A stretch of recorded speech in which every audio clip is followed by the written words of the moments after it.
Hello viewers, welcome to our channel. So ఈ వీడియోలో వచ్చేసి ప్రాక్టీస్ బీట్స్గా ప్రాక్టీస్ టెస్ట్ అనేది ఒక చేద్దామండి. సో లైవ్ క్లాసెస్లో అయితే మనకి కుదరట్లేదు, టైం అనేది సెట్ కావట్లేదు. సో కాబట్టి ఈ మెయిన్ మనకి ప్రాక్టీస్ కూడా ఇంపార్టెంట్ కాబట్టి మనం ప్రతి ఒక్క టాపిక్ నుంచి ప్రాక్టీస్ బిట్స్ అనేవి కొన్ని ప్రాక్టీస్ చేస్తూ ఉందాము. సో దానికి సంబంధించి ఆల్రెడీ ఒక లైవ్ వీడియో అనేది చేసాం, కానీ అది సరిగ్గా ఎవరికి రావట్లేదండి. సో కొంచెం నెట్వర్క్ అనేది ఇష్యూ ఉంది. మనకి లైవ్ క్లాసెస్కి టైం సెట్ కావట్లేదు కాబట్టి మీకు నార్మల్ వీడియోస్లోనే అందజేయడం జరుగుతుంది. కొంచెం ఇంపార్టెంట్గా ఉన్న మనకి డిఎస్సికి రిలేటెడ్గా మనకి చైల్డ్స్ డెవలప్మెంట్కి సంబంధించిన బిట్స్ అండి. సో కాబట్టి స్టార్ట్ చేద్దాము. ఫస్ట్ క్వశ్చన్ వచ్చేసి, development proceeds from mother womb to term belongs to. So development అనేది ఏంటి, మనకి ఓంబ్ నుంచి పుట్టినప్పటి నుంచి టర్మ్, సో చనిపోయేంత వరకు కూడా మనకి లైఫ్ లాంగ్ ప్రాసెస్ అనేది ఉంటుందండి. డెవలప్మెంట్ అనేది ప్రిన్సిపల్స్కి సంబంధించిందండి ఈ బిట్స్ అనేవి. సో కాబట్టి మనం ఈ వీడియోస్ అనేవి టోటల్గా 20 బిట్స్ అనేవి అవైలబుల్గా ఉన్నాయండి. ఫస్ట్ వన్ చూసుకుంటే కనుక మనకి ప్రొసీడ్స్. సో దీనికి సంబంధించి ఆన్సర్ ఏంటో మీరు కింద మీరు ఆన్సర్ అనేది ఏదో ఒకసారి ఆలోచించండి.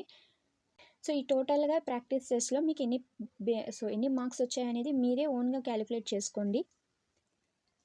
సో ఫస్ట్ వన్ ఆప్షన్ చూసుకుంటే కనుక మనకి development is cumulative, development is a continuous process, development is principle of direction, principle of integration.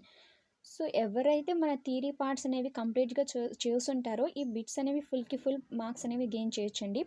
So కాబట్టి నేను ఆల్రెడీ రిపీట్ అయిన ఆల్రెడీ ప్రీవియస్ ఇయర్ బిట్స్ నుంచి కూడా గ్యాదర్ చేసి ఈ బిట్స్ అనేవి రాయడం జరిగింది. సో కాబట్టి ప్రతిదానికి యూస్ఫుల్ అవుతుంది.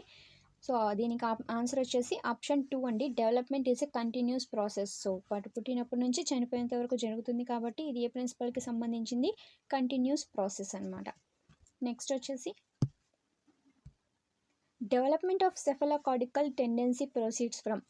సో మన ప్రిన్సిపల్స్లో చూసుకుంటే కనుక 2 టెండెన్సీస్ ఉన్నాయండి, సెఫలోకార్టికల్ టెండెన్సీ మరియు ప్రాక్సిమోడిస్టల్ టెండెన్సీ. సో ఈ రెండింటికి సంబంధించి చాలామంది కన్ఫ్యూజ్ అవుతూ ఉంటారు. అండ్ సెఫలోకార్టికల్ టెండెన్సీ ప్రొసీడ్స్ అనేది క్వశ్చన్ ఇచ్చారు. దానికి ఆప్షన్స్ చూసుకుంటే కనుక head to toe, near to far parts, all of the above, none of the above. So cephalocaudal tendency అంటే హెడ్ టు టో అనమాట. మన టాప్ నుంచి బాటమ్ వరకు జరిగే ఈ ప్రాసెస్ని, డెవలప్మెంట్ యొక్క ప్రాసెస్ని సెఫలోకార్టికల్ టెండెన్సీ అని అంటారు. అదే నియర్ టు ఫార్ పార్ట్స్ అంటే ప్రాక్సిమోడిస్టల్ అనమాట. సో సెఫలో అంటే హెడ్ అనేది గుర్తుపెట్టుకోండి, హెడ్ టు టో అనేది మీకు ఈజీగా గుర్తుంటుంది. సెఫలో హెడ్ నుంచి టో వరకు జరిగే process cephalocaudal tendency. Next, individual development is a product of. So individual development అనేది దేని యొక్క కలయిక? Option 1 heredity and maturity, maturity and environment, maturity and knowledge. Option 4 heredity and environment. So environment. So దీనికి చూస్తే individual development అన్నారు కాబట్టి మనకి option 4 అండి, హెరిడిటీ మరియు ఎన్విరాన్మెంట్కి సంబంధించింది అనమాట. అనువంశికత మరియు పరిసరాలకి సంబంధించిందే ఈ డెవలప్మెంట్ అనమాట. Next, the changes in development due to. So డెవలప్మెంట్లో చేంజెస్ అనేవి ఎందుకు వస్తాయి, సో ఏ కారకాల వల్ల వస్తాయి అని చూద్దాము. Option 1 biological, psychological, social, emotional factors. ఈ ఫ్యాక్టర్స్ ద్వారానా, లేకపోతే biological, physical, social, emotional factors. Third one social, emotional, moral, psychological. Option 4 only 2 and 3. So మీరు జాగ్రత్తగా చూసుకోవాలండి ఆప్షన్స్. మనకి ఆప్షన్ 1 అనేది కరెక్ట్ అండి. ఇందులో వచ్చేసి biological, psychological, social, emotional factors అనేవి డెవలప్మెంట్లో చేంజెస్కి కారకాలు అనమాట. చాలామంది ఫిజికలా లేకపోతే సైకలాజికల్ అని కన్ఫ్యూజ్ అవుతారు. అండ్ అలాగే ఫిజియోలాజికల్, సైకలాజికల్, సో చాలా కన్ఫ్యూజ్గా ఇస్తారండి ఆప్షన్స్ అనేవి. సో కాబట్టి మీరు ఆప్షన్స్ చూసుకొని జాగ్రత్తగా పెట్టుకోవాలి. Biological, psychological factors, social factors and emotional factors influence చేస్తాయి అనమాట డెవలప్మెంట్కి, చేంజెస్కి కారకాలు అనమాట. Next,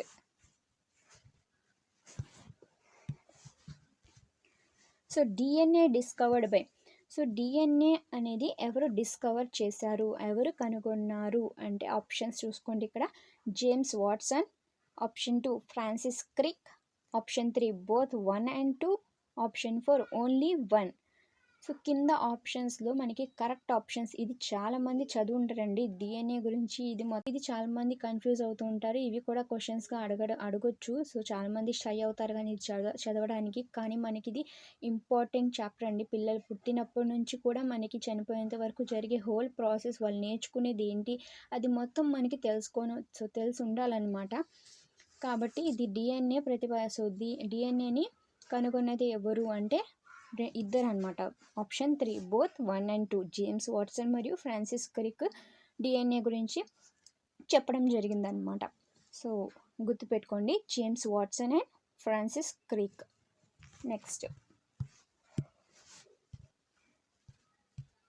father of genetics. So ఇది చాలాసార్లు క్వశ్చన్ అడగడం జరిగిందండి, జీకేలో కానివ్వండి లేకపోతే మనకి ఈ సైకాలజీకి సంబంధించి కానివ్వండి. ఇది ఇంపార్టెంట్ క్వశ్చన్ అండి. ఫాదర్ ఆఫ్ జెనెటిక్స్ ఎవరిని అంటారు? ఈయన ఆస్ట్రియా దేశస్థుడు అనమాట. సో ఏ దేశానికి సంబంధించిన ఆయన కూడా అడగచ్చు. ఆస్ట్రియా దేశానికి సంబంధించిన వారు. జన్యుశాస్త్ర పితామహుడు ఎవరు అంటే Gregor Mendel. Next, heredity genius faculty was written by.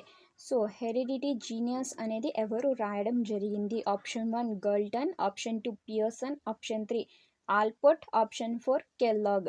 So ఈ ఆప్షన్ 1 అనమాట, ఫ్రాన్సిస్ గల్టన్.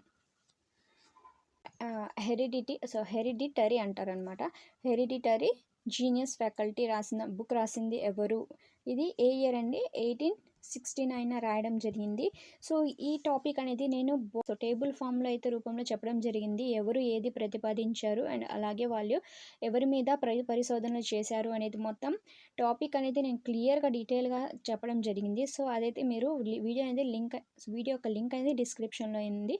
అండ్ ఎవరైతే ఛానల్ సబ్స్క్రైబ్ చేసుకోలేదు వాళ్ళు సబ్స్క్రైబ్ చేసుకుంటే కనుక అన్ని వీడియోస్ అనేవి ఒకేసారి చూడొచ్చండి, ఒకే చోట కనిపిస్తాయి.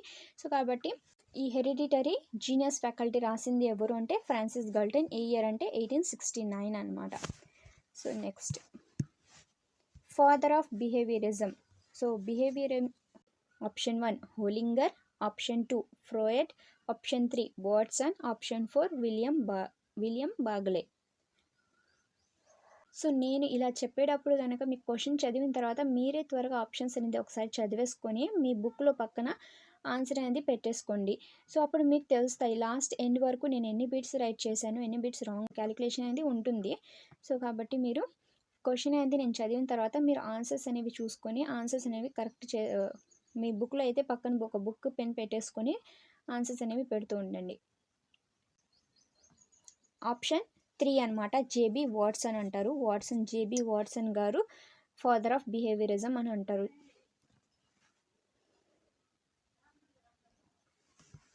Next,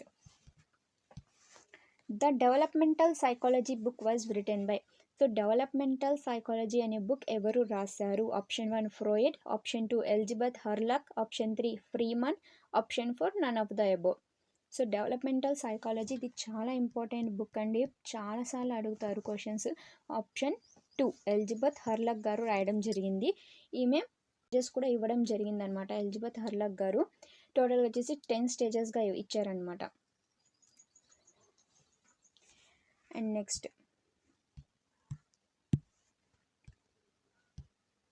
emotions, intelligence, interest and attitudes are.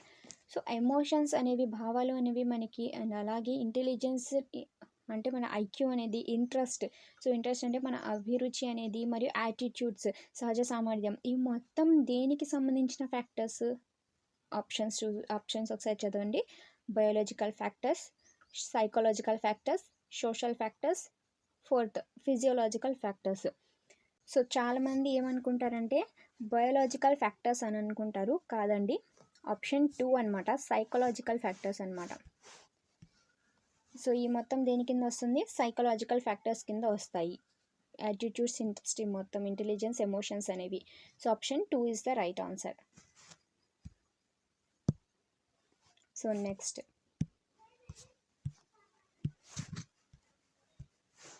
the children showing good intelligence and achievement in school subjects came from poor, uneducated, unwise parents due to. So ఏంటంటే పూర్ ఫ్యామిలీ నుంచి అండ్ అన్ఎడ్యుకేట్ ఫ్యామిలీ నుంచి వచ్చిన ఒక అమ్మాయి కానివ్వండి, అబ్బాయి కానివ్వండి, మంచిగా బాగా చదువుతున్నాడు అండ్ అలాగే ఇంటెలిజెన్స్ వాళ్ళ యొక్క ఐక్యూ అనేది చాలా హైగా ఉంది. ప్రతి ఒక్క దాంట్లో అచీవ్మెంట్స్ అనేవి వస్తున్నాయి. అంటే ప్రతి ఒక్క సబ్జెక్ట్లో మంచి మార్క్స్ అనేవి తెచ్చుకుంటున్నారు. ఇది మొత్తం దీనివల్ల. సో ఈ క్వశ్చన్ అనేది ఎందులోంచి ఇచ్చారంటే మనకి ప్రిన్సిపల్స్ ఆఫ్ హెరిడిటీ. సో హెరిడిటీకి సంబంధించిన కొన్ని ప్రిన్సిపల్స్ ఉన్నాయండి. లా ఆఫ్ సిమిలారిటీ కానివ్వండి, law of variation, law of regression, ఈ త్రీ లాస్ అనేవి ఉన్నాయి.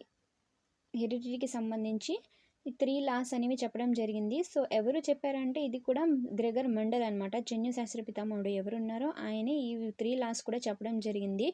సో దీనికి సంబంధించి క్వశ్చన్ అండి ఇది. దీనికి ఆన్సర్ వచ్చేసి law of regression. Option 2 is the right answer. Law of regression అనమాట. సో దీనికి సంబంధించి ఏంటంటే law of similarity. So similarity అనేది చూసుకునే కనుక మనకి పేరెంట్స్ ఎలా ఉంటారో పిల్లలు కూడా సేమ్ అలా ఆ విధంగానే ఉంటారని లా ఆఫ్ సిమిలారిటీ గురించి చెప్పడం జరిగింది. లా ఆఫ్ వేరియేషన్ అంటే సో ఒకళ్ళు ఫ్యామిలీలో ఒకళ్ళు తెల్లగా ఉంటారు, ఒకళ్ళు నల్లగా ఉండొచ్చు. సో కాబట్టి అది పేరెంట్స్ నుంచి ద్వారా కూడా రావచ్చు, లేకపోతే వాళ్ళ స్వతహాగా కూడా రావచ్చు ఏదైనా జన్యుపరంగా అని చెప్పి లా ఆఫ్ వేరియేషన్ గురించి చెప్తారు. అండ్ లా ఆఫ్ రిగ్రెషన్ అంటే ఏంటంటే రెండు యొక్క కాంబినేషన్. అంటే సో ఫర్ ఎగ్జాంపుల్ వచ్చేసి ఎవరైనా మందబుద్ధులు ఉంటారు పేరెంట్స్, కానీ వాళ్ళ పిల్లలు ఏంటంటే ఇంటెలిజెన్స్గా ఉంటారనమాట. సో కాబట్టి అండ్ అలాగే పేరెంట్స్ అనేవారు ఇంటెలిజెన్స్గా ఉంటారు, కానీ పుట్టిన పిల్లలు ఎలా ఉంటారు, ఏదో ఒక అన్మెచ్యూరిటీ అనేది అన్మెచ్యూరిటీగా ఉంటారు పిల్లలు. సో కాబట్టి ఇలాంటి వాళ్ళని లా ఆఫ్ రెగ్యులేషన్ అని చెప్పడం జరుగుతుంది. ఎవరు చెప్తారంటే గ్రెగర్ మెండల్ గారు ఈ లాస్ని ప్రతిపాదించడం జరిగింది కాబట్టి. సో లా ఆఫ్ రెగ్యులేషన్కి సంబంధించిన క్వశ్చన్ అండి ఇది వచ్చేసి. అండ్ నెక్స్ట్ వచ్చేసి toy age refers to. So toy age అని ఏ ఏజ్ని అంటారు? బొమ్మల ఆట ఆడుకుంటారు కదా పిల్లలు, అది ఏ ఏజ్లో ఆడుకుంటారు అంటే ఎర్లీ చైల్డ్హుడ్ అనమాట. పూర్వ బాల్య దశల్ని టాయ్ ఏజ్గా కూడా చెప్పడం జరుగుతుంది. నెక్స్ట్ సో ఇది చూడండి, పిఎస్ఆర్ఎన్ ఇన్ డెవలప్మెంట్. సో డెవలప్మెంట్కి సంబంధించి పిఎస్ఆర్ అనే ఒక సీక్వెన్స్ అన్నీ ఉందండి. అది వాటి యొక్క ఫుల్ ఫామ్స్ ఏంటి అని అడుగుతున్నారు. సో దీనికి సంబంధించి ఆప్షన్స్ చూడండి ఒకసారి. Problem solving, reasoning and numeracy. Second one problem solving, relationship and numeracy. Option 3 perceptual skill, reasoning and numeracy. Option 4 problem solving, relationship and numbers. So దీనికి సంబంధించి మనకి ఆప్షన్ 1 అనేది కరెక్ట్ అండి. So problem solving, reasoning and numeracy అనేది development sequence అనమాట. ప్రాబ్లమ్స్ని solve చేసుకుంటారు రీజనింగ్గా. So లాజికల్గా ఏదైనా ప్రాబ్లమ్స్ ఉన్న సాల్వ్ చేసుకోవడానికి లాజికల్గా ఆలోచించడం జరుగుతుంది. అండ్ నెక్స్ట్ వచ్చేసి న్యూమరసీ అనమాట. సో ఈ 3 అనేది ఒక సీక్వెన్స్ అనమాట. సో కాబట్టి ఆప్షన్ 1 అనేది కరెక్ట్ ఆన్సర్ అండి. Next the concept of development task was first used by. So developmental task అనేది ఎవరు యూజ్ చేశారు ఫస్ట్ టైం అంటే? సో ఆన్సర్ అనేది మీరు బుక్లో రాసుకోండి.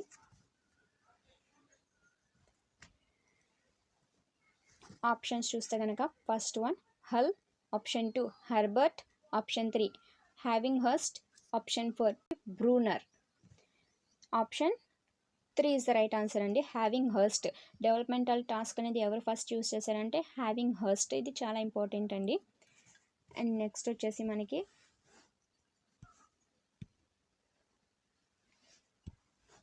the part of brain which is induced by emotional stimuli is. So emotionals మన బాడీలో మనకు ఎమోషన్స్ని కంట్రోల్ చేసేది మరియు ఎమోషన్స్ని బయటకు రాబట్టేది ఏంటి బ్రెయిన్కి సంబంధించి అంటే option 1 hypothalamus, option 2 pituitary gland, option 3 medulla oblongata, option 4 cerebellum.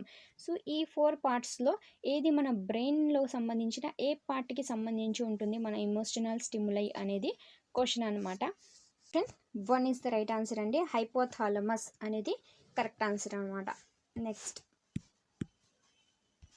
Which of the following is heredity related factor. So హెరిడిటీకి సంబంధించి అనువంశికతకి సంబంధించిన కారకాలు ఏంటి ఆప్షన్స్లో? Option 1 participate in social activities. So social యాక్టివిటీస్లో పార్టిసిపేట్ చేయడం అనేది హెరిడిటీకి సంబంధించి ఉంటుందా? Colour of the eyes. So మన ఐస్ యొక్క లోపల కలర్స్ ఉంటాయి. కొంతమంది బ్లాక్ కలర్ ఉండిద్ది, కొంతమందికి బ్రౌన్ కలర్ ఉంటుంది, కొంతమందికి బ్లూ కలర్ కూడా ఉండొచ్చు. సో కాబట్టి అలాంటి కలర్ యొక్క ఐస్లో ఉన్న కలర్సా, లేకపోతే ఆప్షన్ 3 థింకింగ్, సో ఆలోచన విధానమా, ఆప్షన్ 4 యాటిట్యూడ్, సో వాళ్ళు కనబరిచే సహజ సామర్థ్యమా. ఈ 4లో హెరిడిటీకి సంబంధించింది ఏంటి? సో దీనిలో సంబంధించి మీరు ఈజీగా చెప్పొచ్చండి. సో హెరిడిటీ అంటే మనకి అనువంశికత. సో అనువంశికత అంటే జన్యుపరంగా వస్తుంది. సో మన సోషల్ యాక్టివిటీస్లో పార్టిసిపేట్ చేయడం అనేది మన ఆలోచన, సో మన ఇంట్రెస్ట్ని బట్టి ఉంటుందన్నమాట.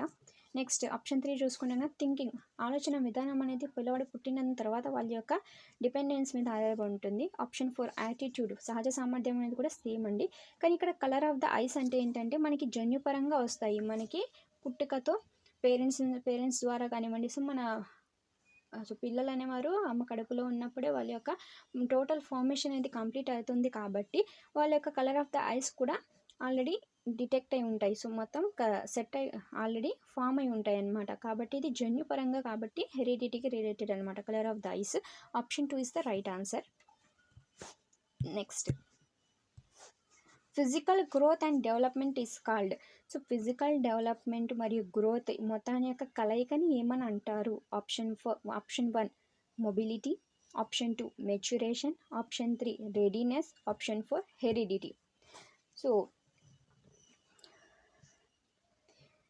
మీరు ఈ ఆన్సర్ అనేది చూస్తే కనుక ఇక్కడ చూడండి, మన హెరిడిటీ అంటే ఇప్పుడే చెప్పుకున్నాం అనువంశికత, అది జన్యుపరంగా ఉంటుంది. కానీ ఇక్కడ ఫిజికల్ గ్రోత్ ఇచ్చారు కాబట్టి అది హెరిడిటీ అనేది కాదు. అండ్ రెడీనెస్ అనేది మన సో రెడీగా ఉండాలి అనేది, మన ఏదైనా పని చేయడానికి రెడీనెస్ అనేది ఉంటుంది పిల్లల్లో అనేది, అది గ్రోత్ మీద అయితే ఆధారపడి ఉండదు. సో నెక్స్ట్ ఇంకా మిగిలింది ఏంటంటే మనకి మెచ్యూరేషన్ అనమాట. మొబిలిటీ కూడా కాదు, ఆల్రెడీ మనకి తెలుసు అది. So option 2 is right answer. Maturity అనేది ఫిజికల్ గ్రోత్ మరియు డెవలప్మెంట్ యొక్క కలయికనే మెచ్యూరేషన్ అంటారు అనమాట. పరిపక్వత అంటారు maturation. So next factors influencing emotional development are. So emotional డెవలప్మెంట్ని ఇన్ఫ్లుయెన్స్ చేసే కారకాలు ఏమేమి? Option 1 physical health, option 2 mental health or mental abilities, option 3 fatigue, option 4 1, 2 and 3. So దీనికి సంబంధించి చూస్తే కనుక మీకు ఇది ఎమోషనల్ డెవలప్మెంట్, మనకి physical development, moral development, mental development, emotional development, language development, social development. So వీటన్నిటి గురించి అయితే మనం తెలుసుకున్నామని ఆల్రెడీ. సో ఎవరైతే ఈ మన థియరీ పార్ట్ వీడియోస్ చూసి అయితే ఈ ప్రాక్టీస్ బీట్స్కి చూస్తున్నారో వాళ్ళకి ఈజీగా అండ్ అలాగే వాళ్ళకి ఒక ప్రాక్టీస్గా కూడా ఉంటుందన్నమాట. మనం ఎంతవరకు తెలుసుకున్నాము, సో మనం డెవలప్మెంట్ ఒక టాపిక్ అనేది మనకి ఆల్రెడీ మొత్తం అంటే మనకు మొత్తం ఐడియా ఉందా లేదా, మనకి రివిజన్ అవుతుందా లేదా అనేది తెలుసుకోవచ్చు అనమాట. సో కాబట్టి మీది ప్రాక్టీస్ బిట్స్ అనేవి ఫస్ట్ థియరీ వీడియోస్ అనేవి చూసి దాని తర్వాత ఈ ప్రాక్టీస్ బిట్స్ అనేవి చేయండి. సో దీనికి సంబంధించి option 4 is the right answer అండి. ఆప్షన్ 1, 2 and 3 కూడా ఉంటాయి ఈ ఎమోషనల్ డెవలప్మెంట్కి సంబంధించి ఫ్యాక్టర్స్. సో ఫిజికల్ హెల్త్ మరియు మెంటల్ ఎబిలిటీస్, ఫ్యాటిగ్యూ, ఈ 3 అనమాట. Next survival of the fittest is the principle of. Survival of the fittest అనే ప్రిన్సిపల్ని చెప్పింది ఎవరు? Option 1 Harrison, option 2 MC Douglas, option 3 Darwin, option 4 none of the above. So survival of the fittest అండి option 3 Charles Darwin అనమాట. And next వచ్చేసి adolescence is the period of stress and storm. So adolescence అనేది స్ట్రెస్కి మరియు స్ట్రామ్కి సంబంధించిన ఒక stage అని చెప్పడం జరిగింది. ఎవరు ఏ భావన, సో ఎవరి యొక్క మాటల్లో చెప్పారు అడాలసెన్స్ అనేది స్ట్రెస్ అండ్ స్ట్రామ్ అనే స్టేజ్ అని? Option 1 Cole, option 2 Erikson, option 3 Stanley Hall, option 4 William Bagley. So stress and storm గురించి ఎవరు అన్నారంటే ఆప్షన్ 3 స్టాన్లీ హాల్ అనమాట. సో ఇవేనండి మనకి ప్రాక్టీస్గా ఉండే బిట్స్ అనేవి ఇవ్వనండి. అండ్ నెక్స్ట్ వచ్చేసి మనం ఇంకో టాపిక్లో ఉన్న ఇంపార్టెంట్ ప్రాక్టీస్ టెస్ట్ అనేది ఇంకోటి చేద్దామండి. అండ్ అలాగే అన్ని టాపిక్స్ మీద ప్రాక్టీస్ టెస్ట్ అయిపోయిన తర్వాత సో హోల్ టాపిక్స్ మీద నుంచి కూడా క్వశ్చన్స్ అనేవి మనం ప్రాక్టీస్గా చేద్దాము. సో నెక్స్ట్ వీడియోలో మళ్ళీ కలుద్దాం. Thank you for watching. Please like చేయండి, షేర్ చేయండి అండ్ ఛానల్ని సబ్స్క్రైబ్ చేసుకోవడం మర్చిపోకండి.